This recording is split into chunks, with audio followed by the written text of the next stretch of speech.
प्रिय मित्रों, जय श्री कृष्ण। मैं आचार्य डॉक्टर विष्णु कुमार मिश्रा आपका बहुत बहुत अभिनंदन करता हूं। मैंने पिछले एपिसोड पर गवर्नमेंट जॉब्स पार्ट 1 सरकारी नौकरी भाग 1 की चर्चा की। हर छात्र एक सुरक्षित भविष्य के लिए चाहता है वो कोई न कोई सरकारी उच्च पदों पर पदासीन हो। हम ज्योतिषी आधार पर आपसे चर्चा करेंगे जन्म कुंडली में सरकारी नौकरी के योग कब बनेंगे। हालांकि हमने पिछले एपिसोड पर सूर्य और चंद्र को आधार बना करके आपके सामने सरकारी नौकरी के कुछ योगों की चर्चा की थी।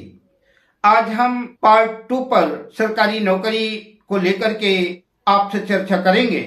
पर विषय क्रम में आगे बढ़ें उससे पहले आपसे आग्रह, अगर आपने अभी तक हमारे इस चैनल को सब्सक्राइब नहीं किया है तो प्लीज चैनल को सब्सक्राइब करें, साथ ही नोटिफिकेशन बेल को भी प्रेस कर लें।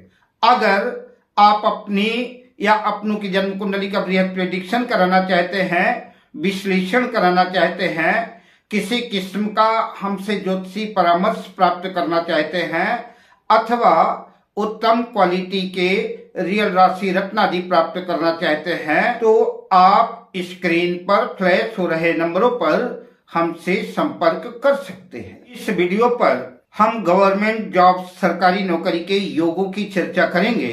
इन योगों में जितने अधिक से अधिक योग आपकी जन्म पत्रिका में निर्मित होंगे, सरकारी नौकरी की उतनी ही अधिक प्रबल संभावना बनेगी।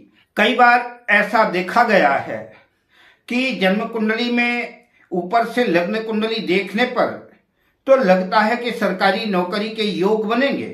सूर्य मंगल दशम भाव पर दिग्बली होते हैं। कई बार ऐसा देखा गया है कि मेष राशि में सूर्य है, उसके बावजूद भी सरकारी नौकरी की बात कौन करे, प्राइवेट नौकरी भी पाना मुश्किल हो जाता है।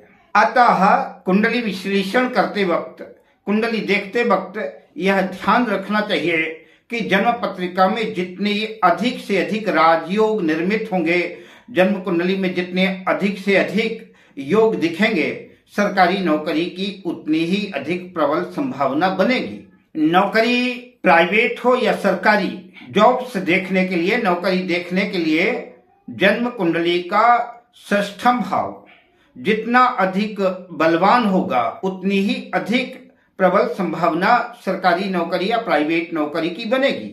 नौकरी के लिए जन्म कुंडली का षष्ठम भाव और दशम भाव देखा जाता है और लग्न तो पूरी जन्म कुंडली का प्राण ही है, तो इसलिए हम लग्न और लग्नेश को इग्नोर नहीं कर सकते। नौकरी करेगा कौन? तो नौकरी करेगा लग्न, नौकरी करेगा लग्नेश। और अगर लग्नेश बीमार है, रुग्ण है, आदि व्याधि से ग्रस्त है, पाप प्रभाव में है, पाप ग्रहों से पीड़ित है, नीच राशि या कहीं अन्यत्र है, तो ऐसी कंडीशन में राजयोग तो बेशक बने हुए हैं अच्छे, लेकिन उन राजयोगों का जो भोक्ता है वो हॉस्पिटल में है, एडमिट है, बीमार है, ठीक ही नहीं रहता। तो ऐसी कंडीशन में राजयोग चाहे जितने बेहतर बने हों, लेकिन उन राजयोगों का सुख नहीं मिल पाएगा। इसलिए राजयोगों का जो भोक्ता लग्न है, लग्नेश है, उसको भी स्ट्रांग होना चाहिए, बलवान होना चाहिए, शुभ प्रभाव में होना चाहिए, तभी जो है राजयोगों का प्रतिफल भी पूरा पूरा मिल पाएगा। तो लग्न, लग्नेश, षष्ठम भाव, षष्ठेश और दशम भाव और दशमेश बलवान होने चाहिए। अगर ये भाव बलवान है तो निश्चित रूप से नौकरी के योग बनेंगे। अगर जन्म पत्रिका में षष्ठम भाव का स्वामी, छठे भाव का स्वामी जन्म पत्रिका के दशम भाव में स्थित हो और जन्म पत्रिका के दशम भाव का स्वामी जन्म पत्रिका के षष्ठम भाव पर स्थित हो, यानी दशमेश और खष्ठेश का राशि परिवर्तन हो, तो नौकरी की पूरी संभावना बनेगी और ऐसा जातक नौकरी करेगा। या कि खष्ठेश और दशमेश दोनों ग्रहों की युति षष्ठम भाव में, दशम भाव में या कि जन्म पत्रिका के केंद्र त्रिकोण में कहीं भी हो तो भी जो है नौकरी की संभावना बनेगी। और कदाचित सूर्य और चंद्र से खष्ठेश और दशमेश प्रभावित हैं, सूर्य और चंद्र का भी प्रभाव इन पर पड़ता है, तो सरकारी नौकरी के भी योग बन सकते हैं। लग्नेश, खष्ठेश और दशमेश जन्म पत्रिका में बलवान स्थिति में हो और इन तीनों का कहीं से भी सूर्य से या शुक्ल पक्ष के चंद्र से संबंध स्थापित होता है।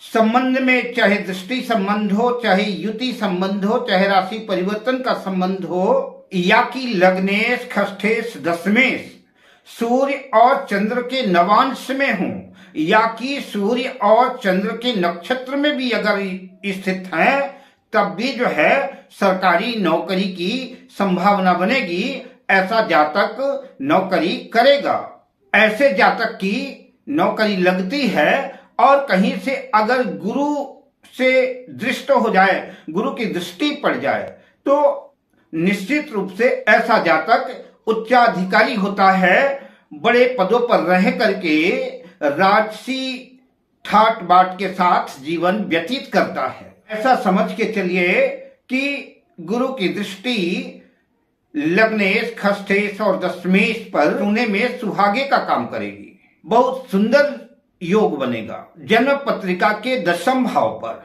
सूर्य और मंगल दिग्बली होते हैं, अतः जन्म पत्रिका में दशम भाव पर अपनी उच्च राशि या स्वराशि में सूर्य या मंगल में से कोई भी ग्रह स्थित है या कि दोनों ग्रह स्थित हैं, तो ऐसे जातक का निश्चित रूप से सरकारी नौकरी के योग बनेंगे।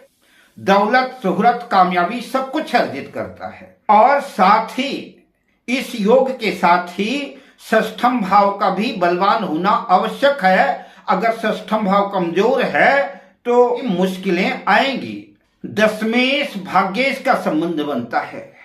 दशमेश भाग्येश का राशि परिवर्तन होता है। अगर नवम भाव का स्वामी दशम भाव में स्थित है, दशम भाव का स्वामी नवम भाव में स्थित है, या कि नवमेश और दशमेश की युति दशम भाव में है, या कि लग्नेश और दशमेश का संबंध बनता है, लग्नेश और दशमेश का राशि परिवर्तन है, या कि लग्नेश और दशमेश की युति लग्न में दशम भाव में केंद्र त्रिकोण में कहीं है, तो भी ऐसे जातक के सरकारी नौकरी के योग बनते हैं। दशमेश और एकादशेश का संबंध बनता है। दशमेश और खष्ठेश का संबंध बनता है। दशमेश पंचमेश का संबंध बनता है। और कहीं से भी शुक्ल पक्ष के चंद्रमा की दृष्टि पड़ती है या गुरु की दृष्टि पड़ती है, तो भी ऐसी कंडीशन में, ऐसी स्थिति में सरकारी नौकरी के योग बनेंगे। ऐसा जातक जो है दौलत, शोहरत, नेम, फेम सब कुछ अर्जित करता है। लग्नेश और दशमेश अपनी स्वराशि में हो, अपनी उच्च राशि में हो और शनि या गुरु से दृष्ट हो, और दशम भाव का स्वामी दशमेश दशम भाव में ही स्थित हो, तो ऐसा जातक सरकार से भरपूर लाभ अर्जित करता है और सरकारी उच्च पदों पर आसीन होता है। दौलत, शोहरत सब कुछ अर्जित करता है। ऐसे जातक की सरकारी नौकरी लगती है। प्रस्तुत उदाहरण कुंडली सिंह लग्न की है।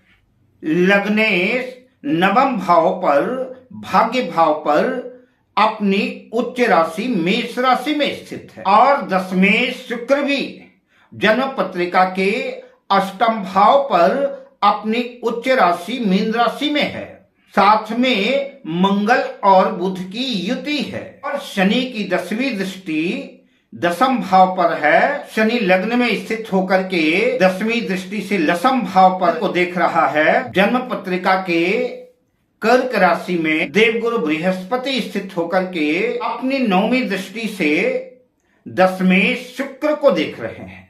यह जातक वर्तमान समय में सरकारी नौकरी पर अच्छे पद पर कार्यरत है।